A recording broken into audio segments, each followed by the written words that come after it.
இப்போ சூப்பு வைக்க போகிறோம். என்ன சூப்பு அப்படின்னா மணத்தக்காளி கீரை சூப்.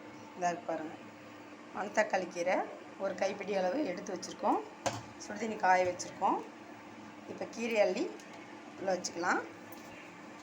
அது கூட கொஞ்சம் சின்ன வெங்காயம் போட்டுக்கலாம். கீரை அள்ளி வச்சுக்கலாம். கீரை அள்ளி வச்சாச்சு. சின்ன ஜீரகம் பாருங்கள், ஒரு ஸ்பூன் உள்ளே போட்டுக்குவோம். மஞ்சத்தூள் கொஞ்சம் போட்டுக்கலாம்.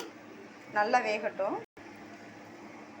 இது 3 தான். இதை காலையில் வெறும் வயிற்றில் நம்ம தொடர்ந்து ஒரு வாரம் குடிச்சிட்டு வந்தோம்னா எப்பேற்பட்ட அல்சர் வலியாக இருந்தாலும் வயிற்று வலியாக இருந்தாலும் சரியாயிருங்க. கல்லீரலுக்கு ரொம்ப நல்லது. கல்லீரல் வீக்கம், கல்லீரல் பிரச்சனை எதுவாக இருந்தாலும் இந்த சூப்பை குடிக்கும்போது சரியாயிருங்க. பாருங்கள், நல்லா வெந்து வத்திருச்சு. சூப் ரெடி ஆயிடுச்சு. உதடு வெடிப்பு, வாய்ப்புண் எல்லாமே சரியாயிருங்க. வயிற்றுப்புண் உடனே குணமாயிரும். இது எல்லாரும் பயன்படுத்தி ஒரு நோயில்லாத வாழ்க்கையை வாழலாம்.